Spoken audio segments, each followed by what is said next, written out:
Good evening, DGent Nation. We're back. It's week 15.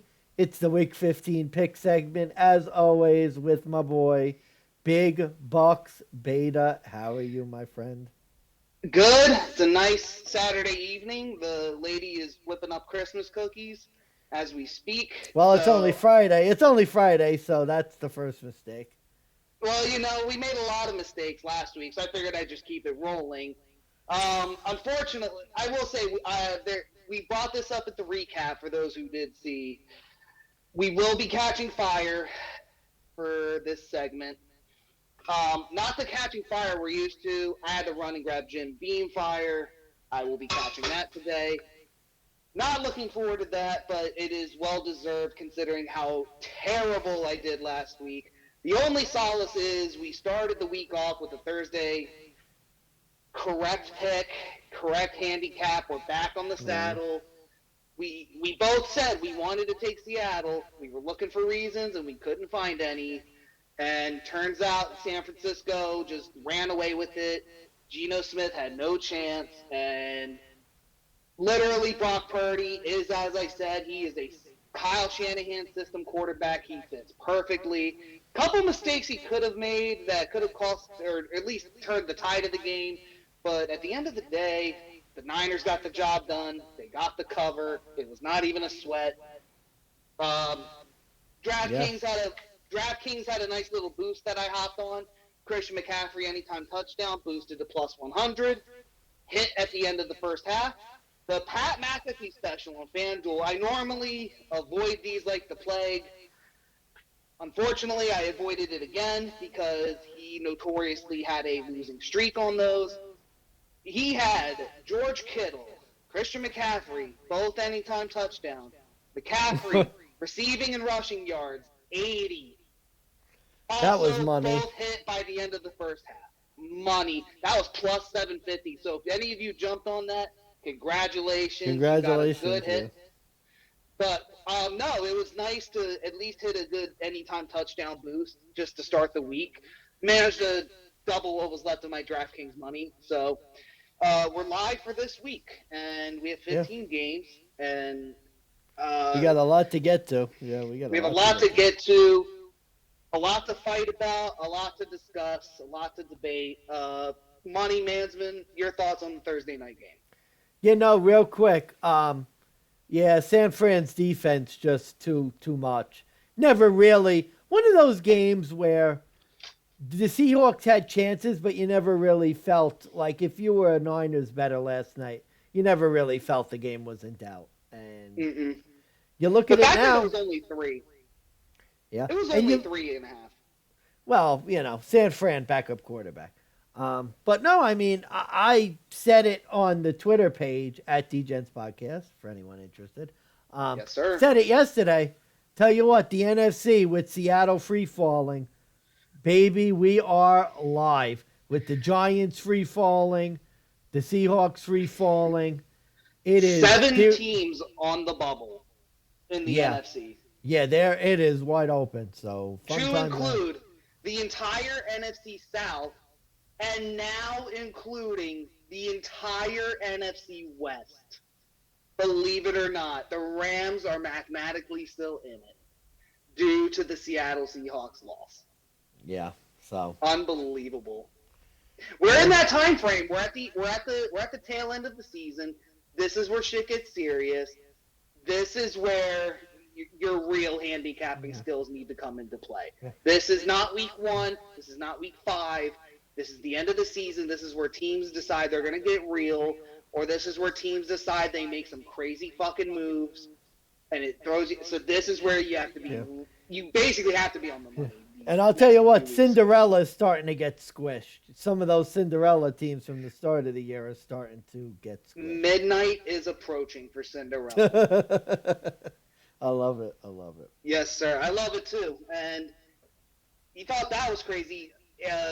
Fucking seven teams on the bubble for the NFC. The AFC is just as alive. There's 6 teams on the bubble ready to go that could make a splash at any time. We're going to get into this. This is going to be, I think, a very interesting week. I do predict a bounce back week for the both of us, one way or the other. Yeah. Well, going Draft- 1-0, good start.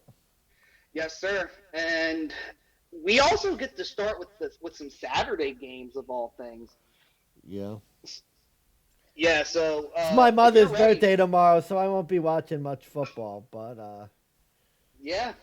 might be betting some of these games because there's some couple that I am looking at here. So Don't worry, I've already put in my Saturday bets, including there he goes. a three-leg teaser, which I will get to at the end of the slates. But before we get started, like I said, we're catching Yeah, fire. good on you. Week I'm gonna 14. be. That's gonna be me. I owe you. I owe you a fire of some kind. So That's fine. This is just to kick the show off. yeah. Again, if you can't bet right, Slanja. catch your fucking fire. Slanja. Oh, it looks bad. That looks so bad. Oh. Oh my god. Actually, that may not have been. Oh, the aftertaste. Oh, God. dude. You know what else you owe me? You owe me a case here, buddy. I do owe you a caser, and Christmas is around the corner, so There we go. There we go. there you go. Santa might be delivering a caser. There Beta you go. Claus is on the way. Beta Claus is on the way. All right, let's get started. Week 15. Showtime. Game number 1, Saturday, 1 p.m. The Indianapolis Colts are traveling to the Minnesota Vikings into the Space Dome. Colts are plus 3.5-point road dogs. They're plus 172 on the money line. Minnesota's minus 205. The over-under is now 47.5. Non-conference road spot for the Colts coming off the bye. Money management, I'll leave it to you to start this off. What do you think is going to happen here? This is my favorite of the week. Starting off, And this is a strong. little disingenuous because one of the pro betting podcasts I listen to weekly, this was a couple of their guys' best bets, but this is one I really like as well. Yeah. Vikings have won their last 12 as favorites, covered their last 7 against the AFC. This is a game like Indianapolis' season, let's be real. It's over. Coming off the bye, going to Minnesota, where Minnesota's been good at home. They can clinch the division with a win, I think, this week. Like, it's just set up for a Vikings route. And the Colts, they play competitive in Dallas for 3 quarters. Off the bye, this team's just not good. No. Before I get started, I just want to say there are certain sharps, not the ones I necessarily listen to at SGPN, not the ones that you listen to. There are certain sharps that I've seen, especially floating around Twitter. Analytical darlings, Vikings, because of their DVOA, because of their point differential, have essentially just put the Vikings in auto fade, and it makes no fucking sense. I don't know if you've been seeing this. There's a guy who literally was like, the Vikings deserve to lose against the Lions. And I'm like, are you fucking kidding me? Like, the game wasn't I that called bad of it. a blowout. I called it. The points were the problem, but The turns points out were the to be. problem, but I mean, it wasn't a blowout. It wasn't like Kirk Cousins shit the bed like he did in Dallas, which I predicted. He had like 400 yards passing or something. He did, yeah. Like here's the thing: the Vikings, stats wise, this is the prime example because you know me as the stats guy, and you're just more of the gut feeling guy. Sometimes the stats are bullshit, and you know what this is? The Vikings stats are bullshit because you know what? They're winners. They're 10-2 or 10-3 or 11-3. I don't fucking know what their record is anymore. They're fucking winners. They're leading the division. They're about to win this bitch. You know what the Colts are? The Colts are fucking losers. They fucking suck. And the fact that the Colts are only 3.5-point road dogs. This is the thing that doesn't make sense. The Colts stay close for 3 quarters, proceed to give up 33 in the 4th. The Vikings, they lost on the road to Detroit. Who's always a good really at home. home team. Yeah, Detroit, who's won like 5 of their last 6 and is streaking. Yeah, like, and all of a sudden, like, this just feels like the ultimate disrespect of the Vikings. Yeah, this is like should be a 5.5, 6.5 point spread, realistically. But for some fucking reason, this is 3.5, and I just don't understand. By the way, this line was 4.5 when it was maybe 5 when it opened. So the fact that there's maybe sharp money going to the Colts blows my fucking mind. It is absurd to me. I mean, I think somebody was trying to make the argument that there's like a couple injuries on the offensive line for minutes. This Colts team is dead. They're getting their left tackle was out last week, but he's coming back for this game. This Colts team is dead, folks. Like, they're dead. They're dead in the water. Their season is over. Matt Ryan is 150 years old. Jeff Saturday had his fucking showing the first week he coached. You know what he's done since then? He's lost. He has lost. Both quarterbacks, I will say, interestingly enough, they're 2-0 on Saturdays. The narrative going around is that are the Vikings falling back to earth into reality. But like we mentioned, the Colts are really the ones that have just. I mean, after a road division loss, they're suddenly falling back to reality. I mean, they're in the same thing. It's another road division. Like, what are we? It's a road conference game. What are we doing betting the Colts? This is terrible. I'm not betting them. I mean, you want to bet the Colts? You want to be a donut? You want to lose money? Go right ahead. This was going to be my best bet, too, so we almost co-signed on a co-best bet. I have one later that I actually... Oh, this isn't my best bet, though. This is a very weird week. This has probably never happened before. My favorite of the week. Keep that in mind. Okay, let's go. Keep that in mind. Real quick, I will throw some numbers out there. Just in the last 7 games with Saturday, 1-6 straight up. Colts are 0-3 straight up, 1-2 ATS against the NFC. Vikings 4-0 straight up in ATS against the AFC this season. And maybe this is stupid basic. The Colts are losers. We don't bet on losers. Vikings, they win. Bet on the winner. And also, you're asking me to take Matt Ryan to either win this game or only lose by 3. Like, it doesn't make sense to me. It's absurd. And this is Kirk Cousins, albeit a Saturday. It's 1 p.m. Kirk Cousins still. Like, there's no time thing. There's no prime time issues. The Colts are dead. I just think there's a lot of teams this week, dead teams coming off the bye, and you're going to see a lot of, I will say my handicaps a lot of times follow a certain pattern. There's a lot of dead teams that are coming off a bye, and I mean, what? Like, imagine. I'm getting our mascot. Come on, boy. Say hi, buddy. There we go. There's our mascot. This is called live TV right here. Yes, it is. But no, I mean, like, bro, a dead team. They're dead in the water. They're dead and stinking. No, the Colts are just not even close to a good play. Real quick, too, I mean, I'll throw this, too. Since it's a non-conference game, that's been a stat I've actually been following close. Actually, I was going to bring this up in another game. Non-conference game since week 12. 4-9 straight up, 3-10 ATS for road teams. That's just the AFC. You actually include the NFC, they're only 5-11 straight up. They're only 4-12 ATS. So even if you just play this by the numbers and just say fuck the teams, fuck whatever, fuck analytics, like you just look at recency bias. This tells you to take the Vikings at home. Yeah, it's absurd. I got nothing else to add. I'm ready for the next game. Yeah, next game. Yes, sir. All right, Baltimore traveling to Cleveland Browns with Brownie the Elf there. Ravens coming in at 2.5-point road dogs. They're plus 132. Browns are minus 156. The over-under is 38.5. Do I have a good reason to take the Ravens? No. Do I have a better reason to fade the misogynist and Deshaun Watson in Cleveland? Yeah. I mean, the 2 games. We've seen 2 games with this guy. He has yet to get a touchdown. He has yet to fucking scramble, oddly enough. He can bounce passes. He thinks he's playing professional basketball with all those bounce passes. I guess. I mean, Baltimore's defense, too, has quietly been improving. If you want to say that, I think an argument could be made. Maybe their talent level has been lower. In the last 5 games, though, they've only allowed 14 or more points once in the last 5 games. That was the Jacksonville game. Every other game since then, it's been 14 or points or less. Ravens are 5-2 ATS on the road, 6-2 ATS as a road dog since 2020. They've won the last 2 straight up.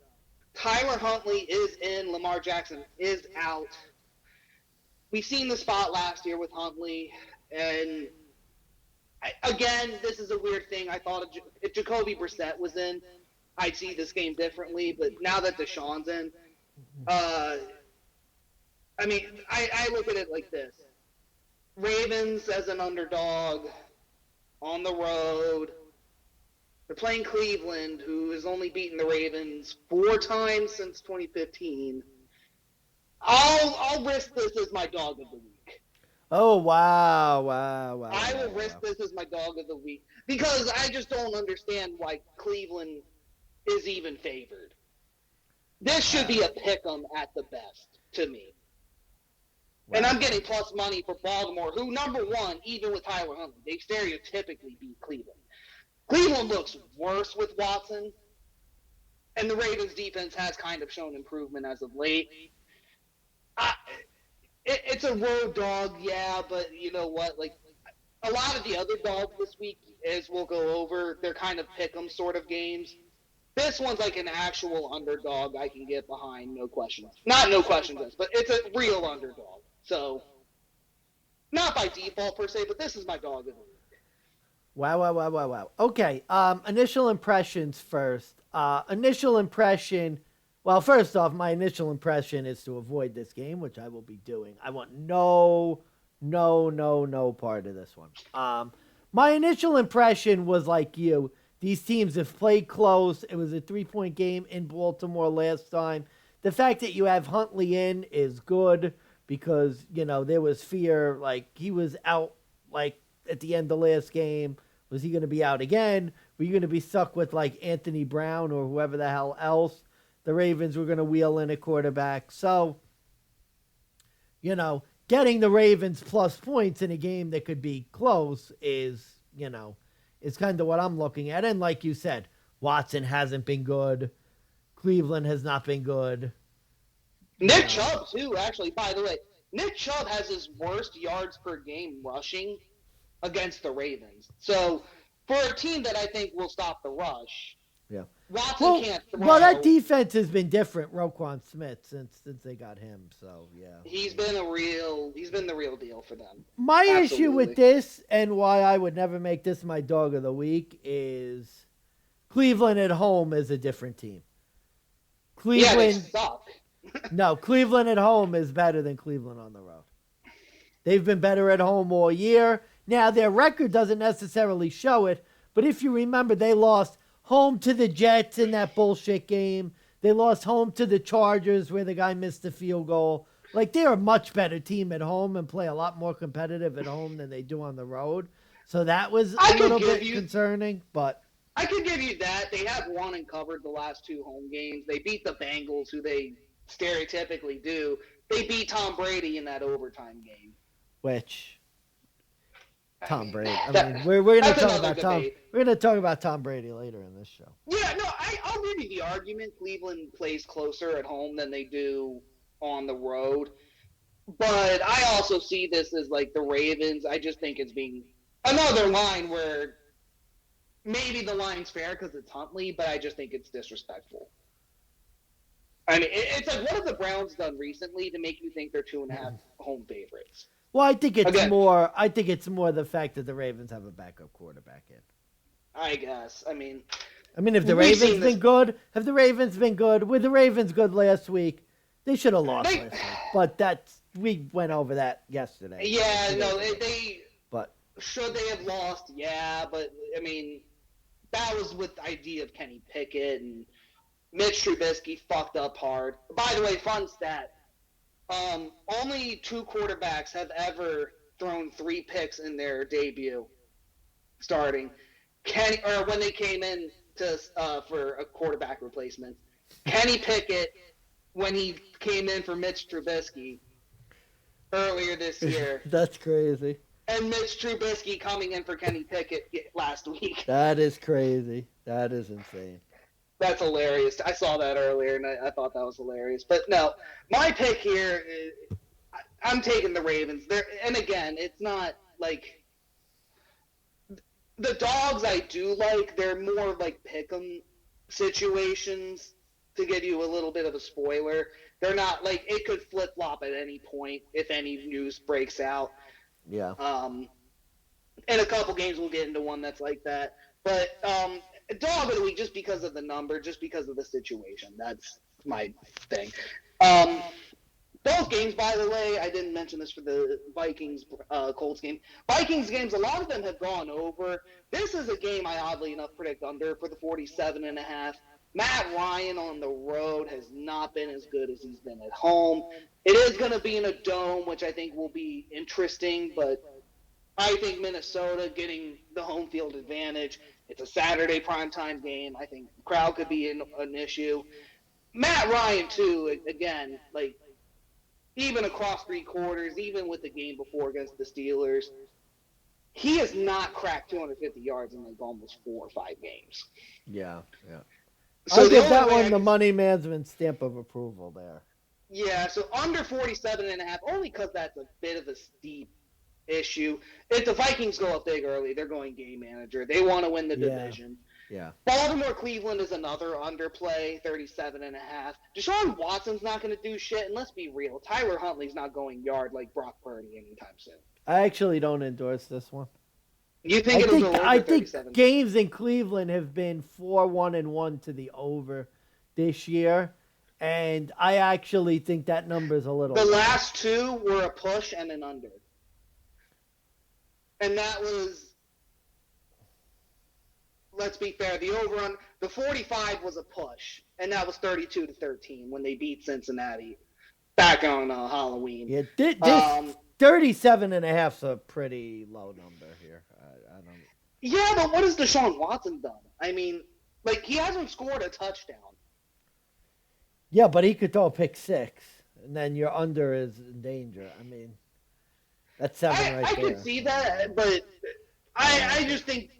I saw what Tyler Huntley did last week. I've seen what Deshaun's done the last 2 weeks. Cleveland's defense is not as good as Pittsburgh, so I guess not. But don't endorse. I don't endorse that, but yeah, you know, you're the over/under guy. We'll see. We'll see. Not my favorite over/under. Not my under pick. We'll go to the third game, the one I think you've been waiting for. Miami. Yeah. I got my red polo on. I wish it was colder, says Tua Tagovailoa. Yeah, okay. He's going to be dealing with some cold in Buffalo. That's where they're heading. Snow. There's snow coming, baby. Saturday, 8 o'clock. Buffalo, minus 7-point home favorites, minus 330 on the money line, plus 265 for the Dolphins. The over-under is 43.5. All right, money management. Buffalo's getting 57% of the bets. They're getting 66% of the money. This is your team. As always, the honor's yours. Oh, baby. I've been waiting for this game since week 3. Remember that game, week 3, when the Bills won the game? They had like 270 more yards than Miami and still lost. Baby, we're doing the Bills revenge tour. We got the Jets last week. I think we're getting the Dolphins this week, buddy boy. Let me tell you, the Miami's more interested in the snow than they are the Bills. All I've heard about is them dealing with the weather, them dealing with the snow. Like, I think people are forgetting that the Bills are the number 1 seed in the AFC. Right. Oh, man. We say it every week. The Bills are a good home team. They've been winning a lot of close games. Now, the 7 does scare me a little bit. If I was going to play this spread, it was 7.5, just to let you know. So it's gone down by a half. I mean, I might be looking towards Miami over a touchdown. Just because I think this is a game where you have to remember with the weather, this could be one of those games where the Bills win like handily and it ends up like 13-6, 13-7, 20-13. Like you saw last week, I was never really afraid of the Bills losing in that game, but it ended up being like an 8-point victory. But Yeah, at a 9.5 point cover, the Jets got the back door. but I would be looking Bills here because Tua, Miami has not been a good road team. The Bills have been a great home team, and going in the snow, in the elements, in the weather to neutralize that passing game, we know Miami's one dimensional on offense. And on the road, they haven't been. Tua hasn't been good lately either. This could be. Yeah, he's been rough. This is. I've been waiting for this. Dude. So, by the way, Miami had that nice little vacation out in California. They played the Niners. They played the Chargers. In a dome, 55 degrees. They still had heaters. Yeah. Now they're going to Buffalo. And It's going to be like 7 inches. It's going to be like 10 degrees with inches of snow on the ground. Yeah. Yeah. Miami has not won in Buffalo since 2016. They're 1-9 straight up, 2-7-1 ATS in their last 10 in Buffalo. Yep. They were the AFC darling children at the beginning of the season. Like you said, rough on the road, 2-5 ATS, 3-4 straight up. Lately, too, this is the Tua of last season, and maybe even the season before. Not the Tua that we saw earlier this year that was MVP caliber. 7.5 was a little concerning. 7 at the push, I'm willing to take. So I will be riding Buffalo -7, -335. This is another under game, but only because of the snow. Tua, he's been playing terrible. The Bills have been really playing game manager style, not making Josh Allen do crazy things. They're winning games that way, and that's fine. This is, like you said, a 13-6, 20-13, maybe even 23-10 by default because a lot of it is field goals. Like, I could see this being a lot of running. The Bills run the ball down their throat. They get in field goal range. And the Bills, well, they didn't do it against the Jets, but you have seen them win that way before. And I mean, I think the strongest thing about this Bills team is a year ago, remember the wind game? It was like, oh my God, the Bills can't win a game like that. This year they're showing they've won, I think, 4 or 5 straight now, and they're winning these close games that last year they were losing. Like, the game last week against the Jets, they're losing that fucking game last week. Like, they were losing that last year. I think this Bills team, I'm really excited for what they're showing because they haven't even been playing well. And I think this is the AFC East Championship game. And I think we're going to get some revenge, buddy. I think there's some vengeance coming. Hey, vengeance is a dish best served cold. Bills have the number 1 spot. Miami is currently hanging on to the number 6 spot. If they lose, depending on how the rest of the games go, they could be out of playoff contention with this loss. Bills essentially need this win to keep the number 1 spot. Yeah. So I think both are going to come in motivated. You're 100% right. This sounds like a revenge tour kind of game. And as promised, 3 unders in a row. That could be a teaser play. I actually played a teaser with my 3 picks. I ended up getting the Vikings at +2.5, the Ravens +8.5, and the Bills -1, +140, 3-leg teaser, 25 to win 60. Oh, that might be money right there. Might be. So that is my. See, if you're not listening, you're just missing out on money because that could be mugga. And with my 3 under picks, that could be another teaser parlay as well, just because. I think that if I tease those with those numbers, that could be another. That could be mugga city, mugga. Yeah, I mean, add 6 to the 37.5, so that's 42.5 in a Ravens-Browns game where Watson hasn't done a touchdown. That sounds more realistic. I can give you that. Yeah. So, on to Sunday. We're into the 1 o'clock slate. First up, the Atlanta Falcons. Oh, hello, dear. My fiance dropped cookies off. The Atlanta Falcons +4, +166 on the road, going to New Orleans, where they're -198 at home. The under is 43.5. Desmond Ritter debut game. Looking forward to that, actually. Curious how he's going to look. Atlanta's getting 52% of the bets and 52% of the money. Mansman, what's your take? Well, actually, it's your turn. Oh, shit. Oh, you have a cookie in your mouth, though. Okay. My take. No, you're right. It's my turn. I'll be okay. fair. No, sure. This is simple. Am I laying the hammer down on Desmond Ritter? Absolutely the fuck not. Why the fuck would I do this on a rookie on his debut game, which, realistically, how many quarterbacks in their debut games actually do well? There's Brock Purdy. Brock Purdy. Yeah. No, think about it. Like, what? Tom Brady. Not even Mitch Trubisky. Okay, Tom Brady. Kenny Pickett? No. Nope, he fucking sucked. Josh Allen in his first career start was good. He wasn't so good the first time he came. Patty Mahomes, Josh Allen. Is Desmond Ritter in that And let's be real, Brock Purdy's not even in that caliber yet. But the dude's fitting in a system just fine. And I guess the real question here is Desmond Ritter just going to plug and play fit in this terrible Atlanta team that just can't seem to fucking tie their shoes? Let's ignore the fact he's the rookie quarterback for just a minute. Mariota has refused to return to the team with the news that he's benched.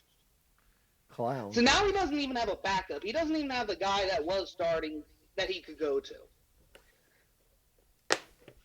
Now let's acknowledge the mess of the Falcons, who have been terrible on the road, 1-5 straight up, 3-3 ATS. They haven't covered in their last 3 road games.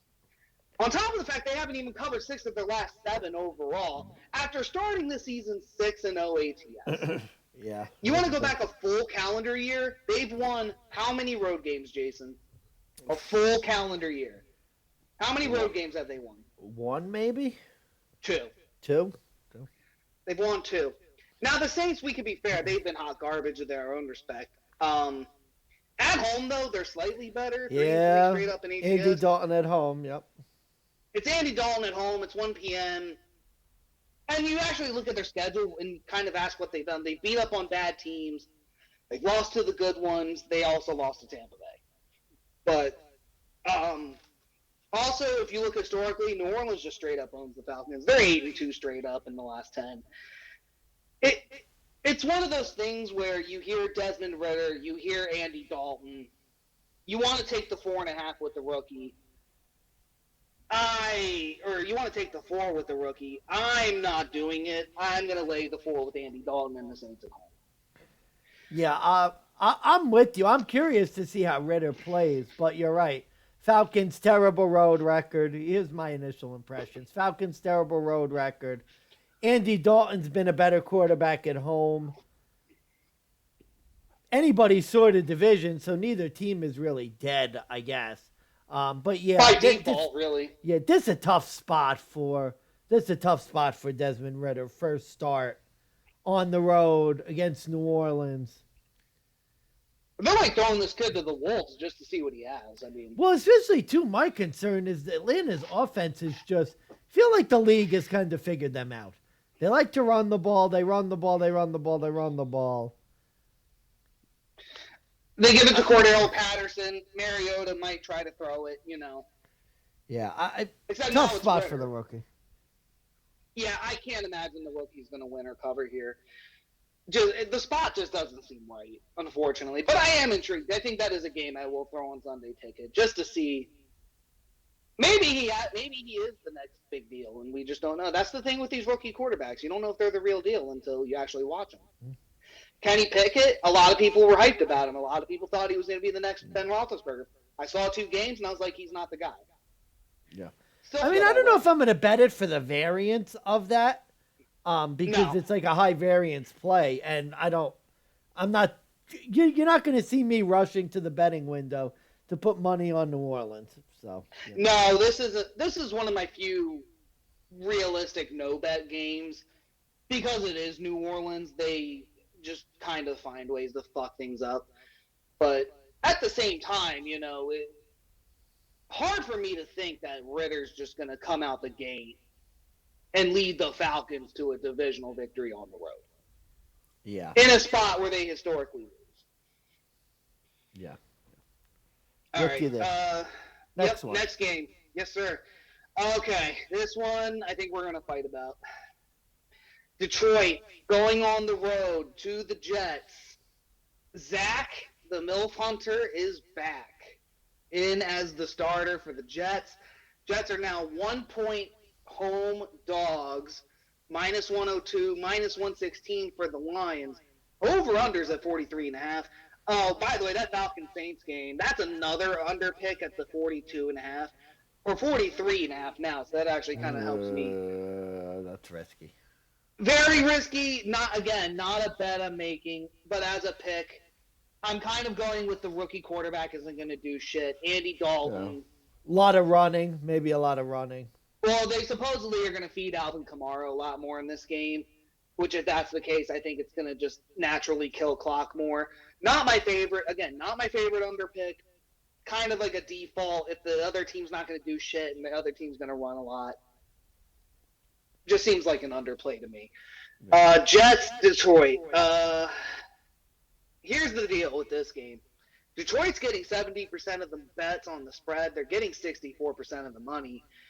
This game is flip-flop back and forth, I think, twice. What's now the number now? and... What is the number now? Jets are +1 at home. Gotcha. It was minus 1.5 for them earlier this afternoon. When Zach Wilson was announced, it flip-flopped.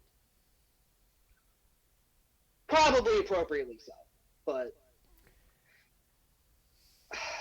is it my turn or is it your turn? I think it's my turn. All right, buddy. Take it away. This is one of my co-best bets of the week. I have a co-best bet this week because I like two games so much. And, yeah, co-best bet, Detroit Lions. I mean, oh shit. This became, I guess to give a peek at the curtain. I liked the Lions before. Now I just love the Lions. This Lions team is headed in the right direction. They are streaking. They're playing good football. And more importantly, big point. They've actually been a lot better against the run on defense the past couple of weeks. And that's a big part of this handicap. Because let's be honest, Zach Wilson's pigeon shit, okay? He sucks. He's done. I mean, come on. The team basically wrote him off. And he's only starting because Mike White, literally, the coaches had to force his ass off the field. No, the coaches didn't force him. The team doctors refused to clear him. Yeah, Mike White literally. You're throwing me the fuck in. Yeah, the doctors were like, no, the fuck we're not. You cannot take contact. Like, we are not letting you back in. Like, so now you have Zach Wilson, who's pigeon shit. This Lions team is streaking. Their offense, I think, could do some damage against this Jets defense, which, I mean, let's be honest. The Jets defense is good. They've had some interesting sort of lapses over the past 3 weeks. I mean, you watch that Buffalo game. They did hold the Bills. They were like the first team ever to make the Bills punt on like their first 5 possessions. But then and let's be fair, too. The Bills always tend to struggle against the Jets for some reason. Well, essentially, too, the weather helped. And they had a couple drives where lapses in concentration. I mean, the Bills scored 20 points. Right. In a snowstorm. I mean, the defensive effort wasn't miraculous, sort of, great defensive effort. I think the Lions could score on this team. Not saying they're going to score 35. I think if you score 20, you might win. Is this Jets offense going to be able to do anything? Essentially, if the Lions stop the run again, do you have any faith in Zach Wilson to do anything in this game? I don't. I'll take betting against Zach Wilson 10 times out of 10. If he beats me, he beats me. I think I'm going to win that 8 out of 10 times. So that's my handicap. You had a co-best bet. I have a co-fade of the week. And this week I'm fading the Lions. Oh, that's dangerous. Here's why. The Lions, as a non-conference road favorite, albeit it's 1 point. And given that Zach Wilson's in, the line is now right. If Mike White was playing and they were still a road favorite, I'd say what the fuck. This is baffling me considering that the last 5 games that the Lions were a road favorite, they went 1-4-1. They literally fucking tied against the Steelers. 2 and 3 ATS as underdogs, which is now irrelevant because now they're a favorite. Here's the real key. The Lions are in a non-conference road spot, and they only, if you go back to week 8, because again, I did the math, not the math, I did the research. Only 5 NFL teams since week 8 have covered as a non-conference road favorite. Last week, New England went to Arizona and they covered because Midget Boy sprained his ACL. Yeah, how'd that handicap work for you, buddy? Okay, you can't predict injury. You keep fucking betting Arizona, buddy. You're just like digging. One of these times, done. you're literally like, one of these times Arizona's got to win. Nope. Yeah, I sound like you with the Packers. One of these times they got it. You're right though. Like Arizona's that team. Fucking Raiders, same shit.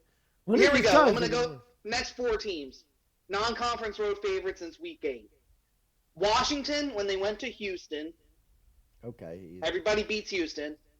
Steelers when they went to Atlanta, beat them. I called that. Baltimore Monday night when they went to New Orleans. Miami at Detroit. Do you know what the one thing about that stat I just mentioned is? What? How many of those teams were NFC teams?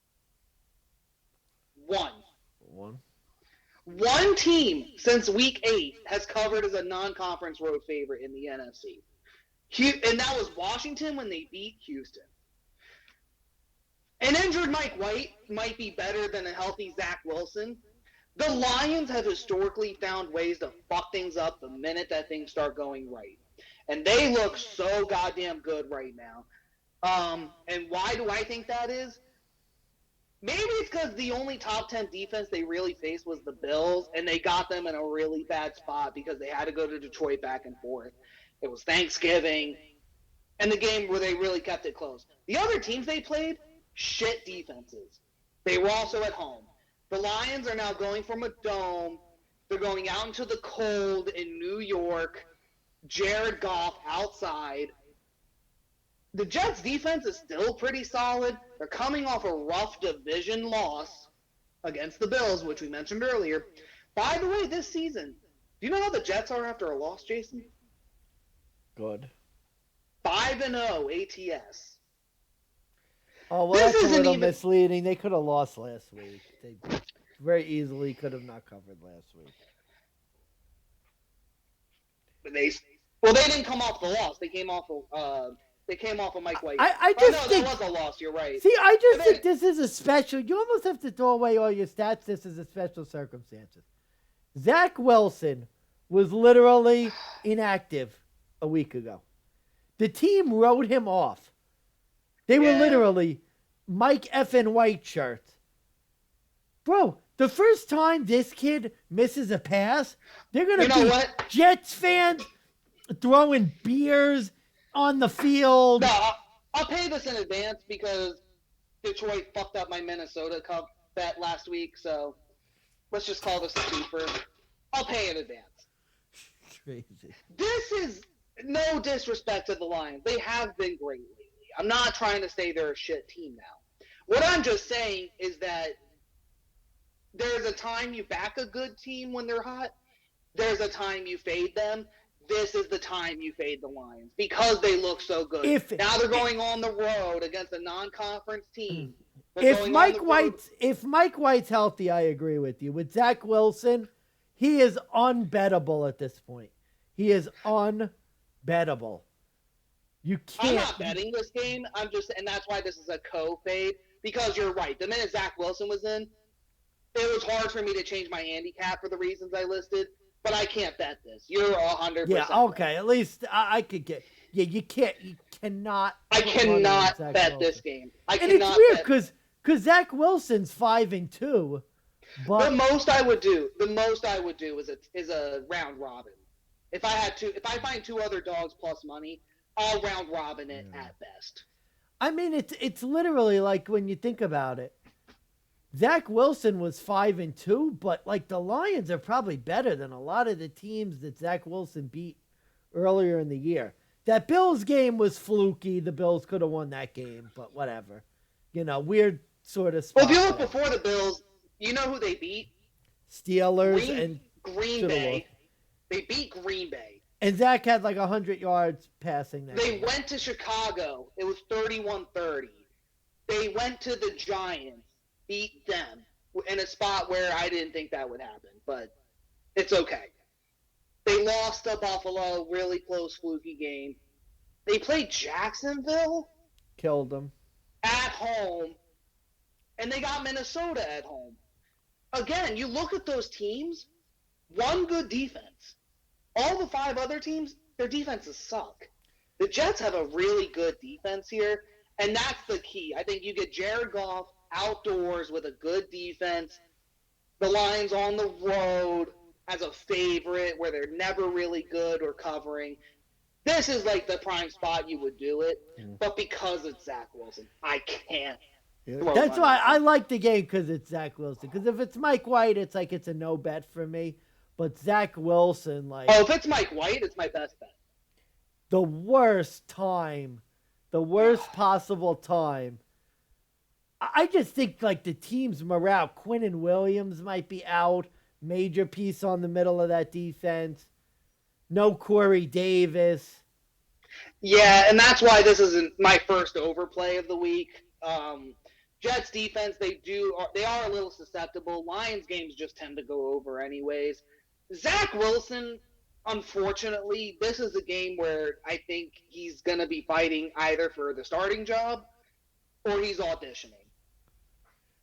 And I'm worried that if he starts auditioning, he could make mistakes or he could make really good plays. Look, here's what needs to happen. If I'm betting the Jets, here's what I need to happen. The Jets get the ball first to start the game. Zach Wilson, they're able to run the ball. Zach makes a couple decent throws. You get points. Because then it's going to be so... I mean, think about it this way. Detroit gets the ball. They go up early. Jets come out. Zach misses an open throw on his first drive. I'm not kidding, bro. They're going to be drunk-ass Jets fans throwing beers on the field, booing the shit out of him. You're going to have Garrett Wilson cursing on the sidelines. I mean, it could get ugly. Like, this could get really ugly for the Jets. I wonder how the Let's Talk Jets guys are feeling about this. This could be...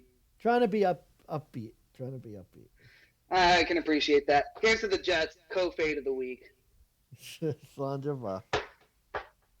Holy fuck, this shit sucks. God damn. Okay. Oh god, I gotta do another one. What do we do? Game 6? Game 6. And I was hoping to wait longer for this game, and I gotta take one. I have to, by default, I have to. Kansas City traveling to the Houston Texans. Oh, yeah, let's talk about that. Remember, Jason, what a stupid handicap. Talk about a no-doubter. Holy shit, that was a no-doubter. The Cowboys could get 17 by the fucking first half. This could be over by the third quarter. What about Dallas's defense? What about Dallas's defense? Not what good. Defense? Not what you want. What fucking defense? Where was Micah Parsons in that game? Jeff Driscoll, of all fucking people. I remember this guy, Jeff Driscoll. I don't. I barely remember. Is he like a Madden creator player? Like QB1? He was a backup for the Denver Broncos. Remember my game Rippers for Rippin', which we'll get to later, by the way? There was a double caveat rule. Doubles for Driscoll. Because Jeff Driscoll was the backup for Brett Rippin. Oh, I might be playing Rippers for Ripien this weekend because it's holiday week. Like, shit's going to start slowing down at everybody's work, hopefully. Oh, it's a Rippers for Rippin' week. Oh, I think I'm playing Rippers. I think I'm playing Rippers. And if the Bills lose Saturday, I am going to be in an ugly state of mind. It is ugly. Let's get into this ugliness here. Kansas City, 14.5-point road favorites. They're minus 1,000 on the money line. Texans are plus 660, plus 14.5, over under 49.5. It's a lot of fucking points if you ask me. So real quick, I'm going to go in reverse order. Under 49.5. I know I watched Houston do a lot last week to Dallas. I know Kansas City had a close back and forth game with Denver. Lightning's not going to strike twice. Not for the points, by the way. As far as the teams go, I mean, are we going to debate whether the Chiefs lose this game? Like, really? No, I didn't think so. Okay, Mansman, the 14.5. Okay. Well, I wrote. I'm eating this one. I'm eating this one. Yeah. Before we get started, I'm eating this one. I was wrong. I was dead wrong about the Cowboys. Houston could have won that game, and we could have been doing doubles, but no, it's fine. It's fine. I'll eat this one. Salud. Slanja. Okay. 14.5, your thoughts? Well, I rode with Houston last week. Kidding. No, I'm not riding with him this week. Here's the difference, right? Kansas City has shown a propensity not to cover either. I think they actually haven't covered like 8 of their last 9 as favorites or some ridiculous number like that. It is pretty bad.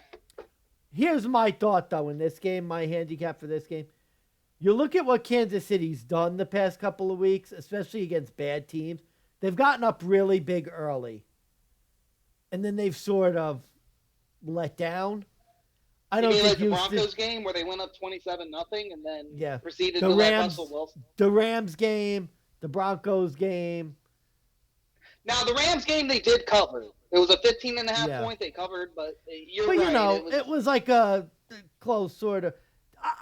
My thinking is for this game, Houston's just not going to have the offense to come back.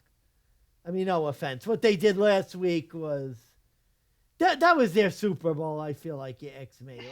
You know, I don't know. We've said this so many times about the Texans. Was this their Super Bowl? And then, well, last week was their Super Bowl, and this week it's. I mean, I just think Kansas City could get up 27, and it could end 27-10. You know, that's what I see this game looking like. 30-10, 33-13. Yeah. My thinking that we saw this with the Colts, except it wasn't like a close cover where you were like, what the fuck, what are we missing? Obviously, the 14.5 is like, I don't want to say dummy proof, but it's like, okay, it's not 17.5. Like, Chiefs will win by more than 2 touchdowns, right? And then, but I'm literally going back over 3 years. We've seen the Chiefs at minus 14.5. Feel like they never cover. Do you make money betting the Chiefs minus 14.5? Oh, yeah, I'm not betting it. No, I'm not betting it. Nope. No, you don't. And weirdly enough, and I know I fucking gave you shit for this last week. I'm going to sound like a hypocrite. The difference is because it's the Chiefs. I would actually, now because it's 14.5, I would bet the Texans at 14.5 and leave it there. Now, will I actually bet it? No. But if I had to, I would not. You're not going to win money betting on a lot of teams at minus 14.5, especially the Chiefs, because they really don't cover as big favorites for some reason. And even when they do, it's like ugly close. That's like unnecessary. I think the only team, and we'll get to them later, is the Eagles. I mean, the Eagles are really the only team in the league now that seems to be blowing teams out consistently. Yeah. I mean, the Chiefs, don't get me wrong, since November, 5-1 straight up. Chiefs are really good in December. I've mentioned this before. Chiefs, they haven't covered in 3 straight road games. They're only 2-4 ATS since November. Since December 2019, they are 4-2 ATS in road games in that month. The Texans are coming off their biggest game, literally acting like a college football team and running college-style fucking plays. Which, if that was the case, why the hell did we hire Lovie Smith to run the Texans like a college team? Like, he should have, like, went to Rice or, you know, somewhere collegiate level, if that's how he's going to act. But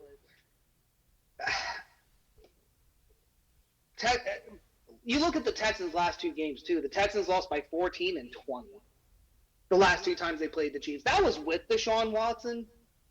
Now it's Davis Mills or Jeff Driscoll. Or both, yeah. They covered 14 against the Eagles, but, you know, non-conference road team. They still won by 12. It's a lose-lose situation. I'm not even happy about taking the Texans plus 14.5. It's just like I've gone down this rabbit hole with the Chiefs way too many times. Chiefs minus 14.5. It's a shit team. They should hit it. I did it with the Rams. I was like, this is too easy. The Rams suck. And that game was too much of a sweat. It should not have been that close. Just spread-wise. You never worried about the Chiefs losing, but it was like, why can't they cover this big spread? They should be blowing them the fuck out. That's the problem. And they don't. This team is... They didn't do it to the Broncos, who I love them. Well, how many interceptions did Mahomes throw? I mean, that doesn't help either. 3 touchdowns, 3 picks. The guy's looking like Josh Allen like 6 weeks ago before the winning streak. Where you go and look and the guy's like, it's like, bro, maybe just like calm it down. Stop throwing interceptions, you crazy bastard. Like, Jesus. Yeah, no, it's unbelievable what the fuck Mahomes did last week. But again, Mahomes in big spread games, he just finds, like, I don't want to say he fucks it up in the sense of he loses.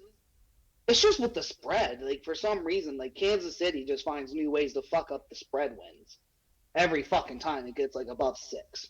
It's weird. Yeah, Kansas City hasn't been a good team betting for you either. You lost with them against the Bills. You lost with them against the Bengals. Haven't had good. Not a team I can seem to get right on, but then again, I mean, come playoff time, we'll see what happens. But yeah, if they play the Bills in Kansas City, we know who I'm betting. You're not. You're gonna fucking avoid that game, and like, I should. We'll have a repeat. Yeah. We'll have a repeat. It'll be all right. Kansas City is getting 69% of the money and 67% of the spread. Probably another good reason to pick the Texans, but I digress. The next 1 o'clock game, the number 1 NFC team, the Philadelphia Eagles, go to Chi-Town. They're going to the Bears, who are coming off the bye. 9-point road favorites, minus 400 for the Eagles. Bears are coming in at 315 on the money line. Over-under is 48.5. And currently, the Eagles are getting 78% of the money, 76% of the bets, according to FanDuel. This, again, oddly simple handicap, but worst defense versus the best NFL team.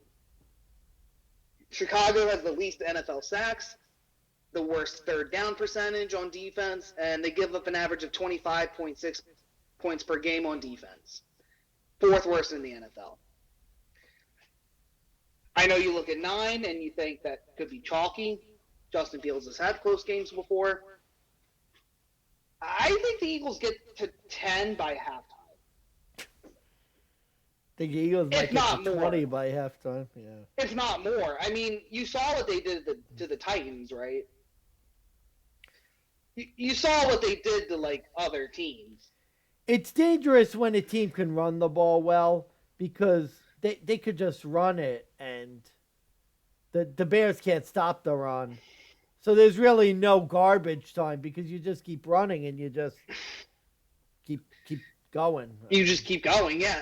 Now the Cowboys look ahead spot on Christmas Eve. That could be an argument. What have we talked about though with teams with look ahead spots? Thank you, sir. You took my line ahead. Yep.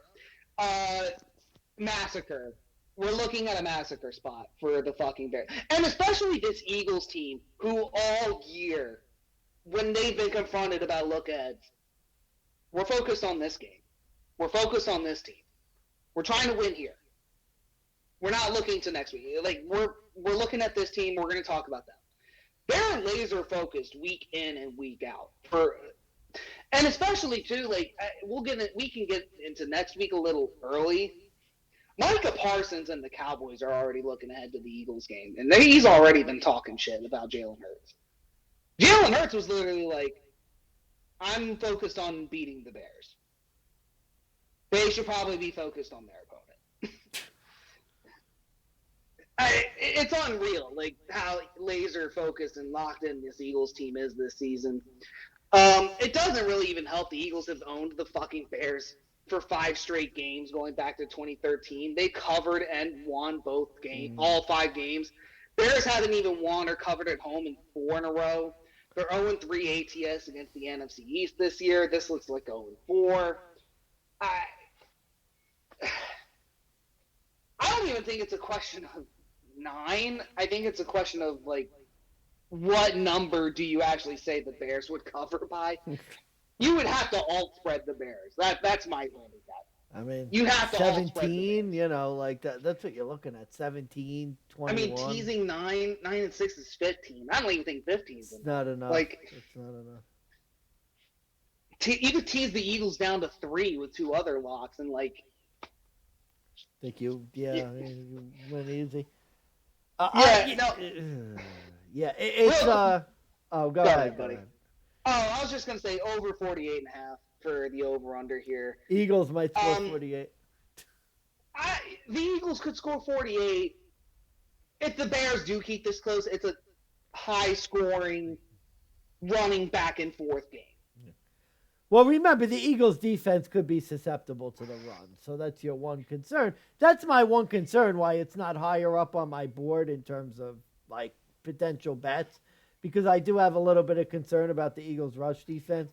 But, yeah, I mean, going into the Dallas game, this is like the perfect game to where you sort of iron out the kinks before your big game. You go to Chicago, you mop up the trash, and then you go strong. And remember, this is what I talked about before. You have a dead team coming off the bye. Like, imagine you're a Chicago Bears football player. You're coming off the bye. Your team is dead in the water. You just lost to Green Bay. You're coming You've traded off the away bye. your defense. Yeah, you have no defense. You have basically, 3 weeks of the season left. You know what time it is? It's called business decision time. And the Eagles are going to run it down your throat. And if I'm on that Bears defense, I'm making business decisions. Like, no, maybe I'm not going to make that tackle. Right. I mean, they're already talking about renovating a new stadium. They're talking about rebuilding already with Fields. Like, again, 9 is chalky. You just have to believe the Bears keep this close. I don't see this year. Not when the Eagles have a top, let's just say 10, 8, 7, 6, like top 6 defense. I actually think this has a chance to be a square ball sharp play because I think a lot of people are going to say, well, next week's a look ahead spot. So the Bears are going to go and keep it close. And I think if it's close, it's because the Eagles defense plays bad because I think the Eagles could score it well. I think the Eagles are going to score it well. I do too, man. Like, they proved it against the Titans last week. They'll prove it again. They proved it last week against the Giants. They proved it. They could score at will against them. They proved it the week before against the Titans. Why should I think it'll be any different here? It's so unreal to me that it's only 9. Like, why are the Eagles and the Bears 9, but the Texans and the Chiefs 14.5? Yeah. You would think they should be flipped. But, no, I digress. I mean, the Eagles, oddly enough, again, I've already made some pre-bet wagers.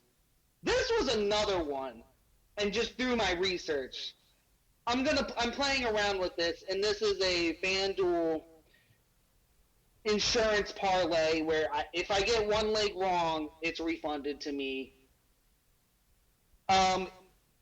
Best second quarter team in the NFL.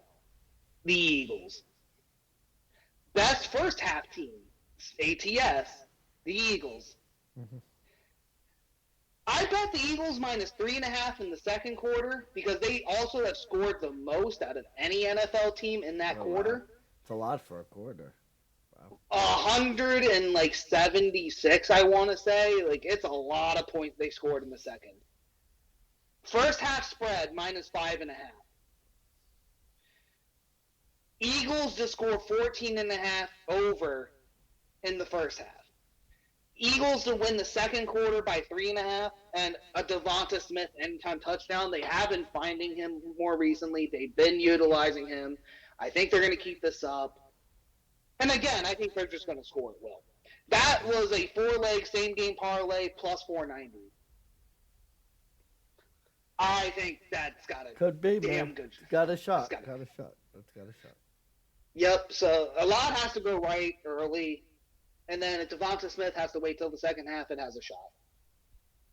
But that's my other play for this week. There's one more we can get into later. And yeah, not much else I have for Philly and Chicago. Is there anything else you got to add? No, I'm good for that one. All right, let's go to this game and then first half. Well, we have two more 1 o'clock, and then. Oh, okay. We'll do the 2 1 o'clocks, and then we'll get on to part 2. Sounds good. Okay. Oh boy. Number 4. Here we go. Oh Jesus. Pittsburgh. Traveling to Carolina. 3-point road dogs now. Plus 126 on the money line.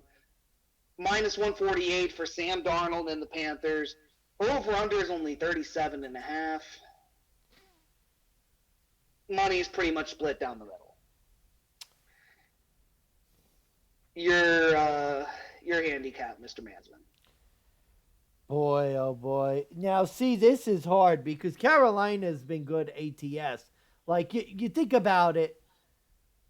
Carolina's been good ATS, covered 4 straight. They're at home again.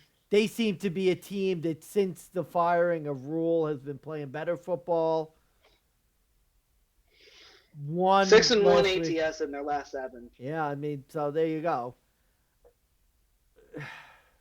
My big issue here is this would be a game I'd want to play Pittsburgh plus the points if I knew who their quarterback was going to be and didn't have concerns about talking about Mitch Trubisky. I heard Mason Rudolph's name thrown in there.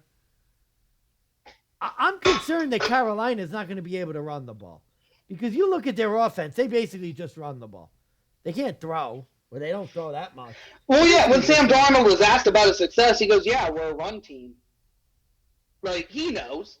Yeah. Like, what are we doing? And this Pittsburgh's defense has been better against the run since T.J. Watt's been back. So Do you remember when Matt Rule was fired? What week? 8, 9? 2, 4, 6, 8. Steve Wilkes has been doing a good job. Yeah, continue on. I want to see when he was fired. Yeah, I mean, what the ATS difference was. This is just like, this is a game that could end 2 points. I mean, this is like this would be an under, if you're, you're an over-under guy, be looking at the under because I just don't see a lot of scoring in this game. Panthers are going to run the ball. I don't think the Steelers are, I think the Steelers defense could corral it. And Carolina's got a decent defense, as we're seeing. This is it's like you know me. I'd almost, I had like as a preliminary Carolina -3 because of the quarterbacks. I'd actually change it. I take Pittsburgh plus points because this could be like a 1-point game. It's tough. Well, Pittsburgh, I want to say, was Pittsburgh our co-best bets last week against the Ravens? Yeah, don't remind me. Yeah. Look at you. Oh, my God. I'm going to have to start drinking in the second half. You're making me feel bad. No, you don't. Don't. This is self-torture because I have to be better. You throw it this way, you're going to win. 50%. You at least went 50%. I did not. That's the difference. No, I've been on a good... I've been on a heater handicap-wise. I think I've had 6 straight weeks of, positive record. You've been good as shit. Hard to argue, but, literally, I was on a heater handicapping, too, and then last week it just went down the shitter, and it's like, nope. When you have a week like that, you gotta you gotta punish yourself for that. That's... By the way, he was fired on October 10th, so that was after the San Francisco loss. Since then, they've gone 4-4 straight up, but they've gone 6-2 ATS. Even 4-4 straight up for a team that was dead in the water.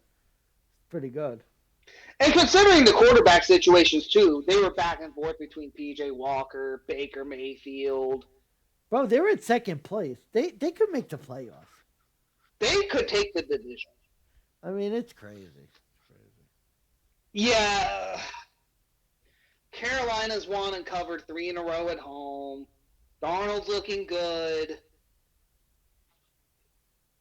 The problem here, too, which you didn't mention, Carolina sucks against the Steelers. 1-6 all time. They only won their inaugural game back in 1996. And since then, have not beaten the Pittsburgh Steelers. The Steelers, too, are 3-0 ATS and straight up against the NFC South this season. The Panthers are waking up after they had absolutely no hope. Steve Wilkes has fucking brought them back to life like the Undertaker out of the coffin. Just like up, stare, turn and stare. With the playoffs, oh God, this doesn't make you throw up. If Sam Darnold becomes a playoff quarterback, how disgusting. Bro, what would even be worse? Imagine the Jets literally lose out, don't make the playoffs, and Sam Darnold's like in the playoffs. That'd be funny as shit. I would watch that Let's Talk Jets episode, but no, my problem here is Mitch fucking Trubisky. If he gets another start, and then once again, I'm back at this trend.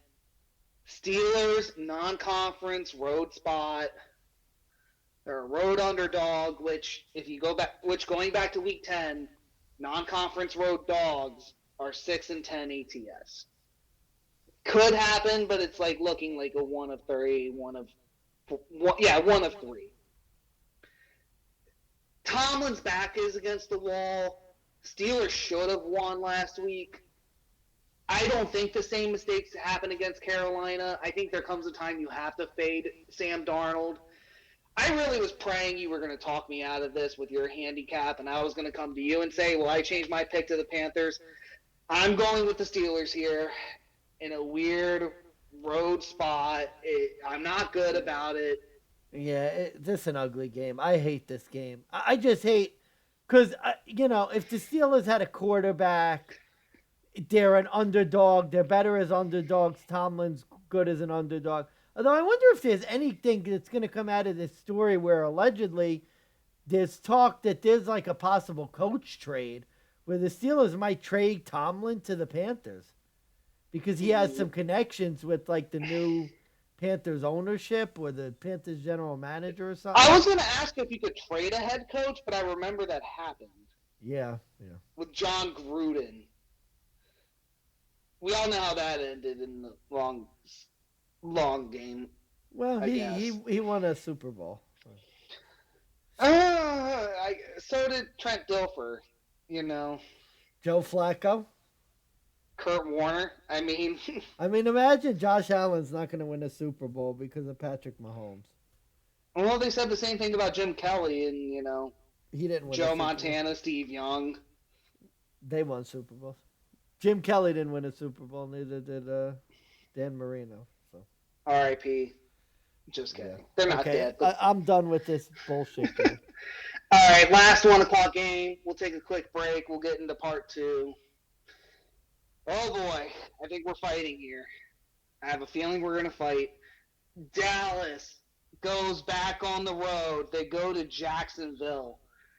They're going in as 4.5-point road favorites. Minus 215. Over-under is listed at 48 points. Jacksonville is plus 180 on the money line. And Jason, I hope you know, I brought this up all freaking episode. I'm going to bring it up one more time.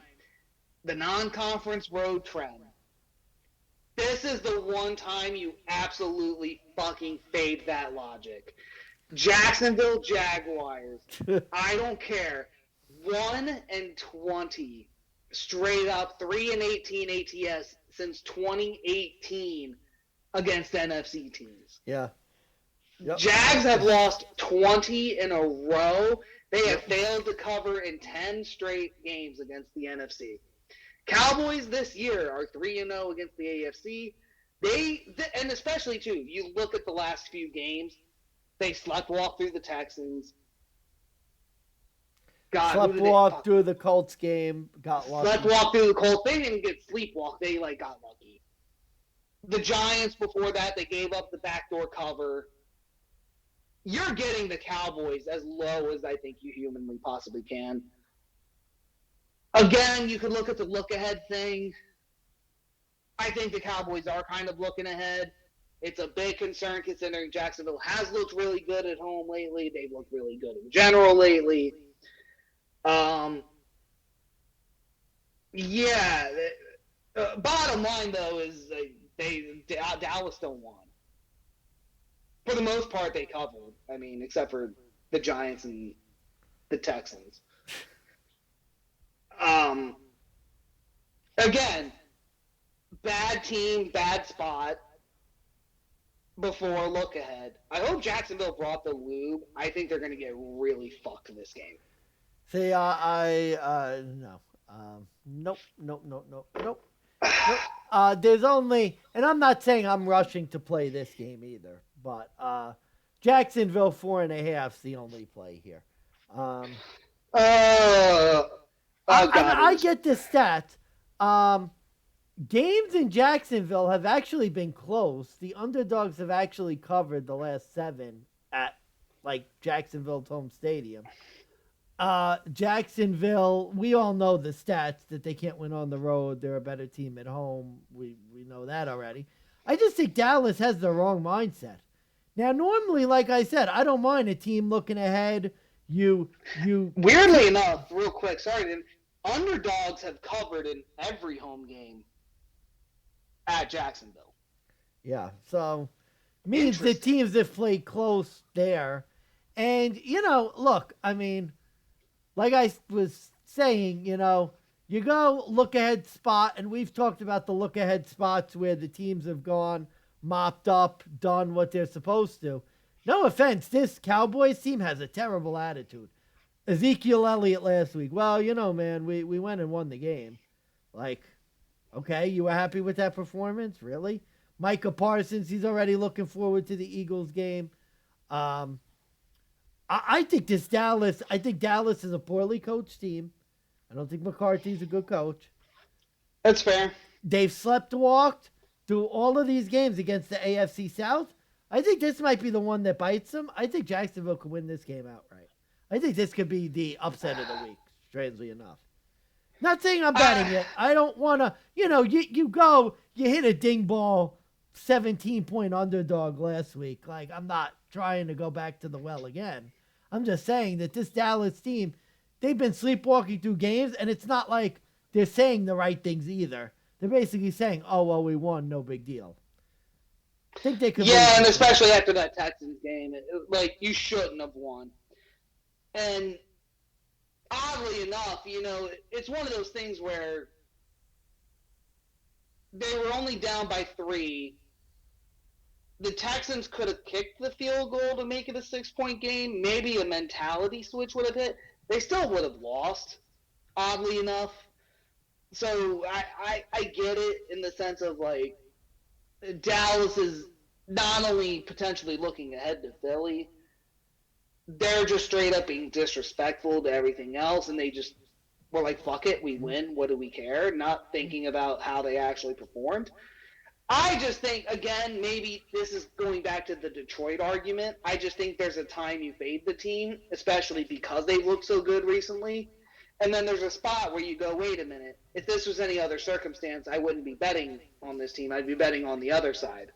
And this is another spot where I say, you know what, if Jacksonville was Jacksonville who we thought they were going to be earlier in the season, I'd be all over Dallas anyways. But now all of a sudden you look at Dallas with 2 games, arguably 3 or 4. Same thing with Jacksonville. I could say the same thing. Jacksonville should have lost against the fucking Ravens, but the Ravens just found a way to blow that fucking game. And they gave up a 2-point conversion. That could have been another L. How'd the Jags look last week? Hey. Pretty decent, I'd say. Yeah, I mean, another game I got fucking wrong. Although we're going to get to tennis. Well, I mean, you got like the whole schedule wrong last week, so you know. Yeah, I mean, I got everything wrong last week. But we're gonna get to Tennessee, I think, because we'll get to Tennessee, absolutely. But my thinking too is just how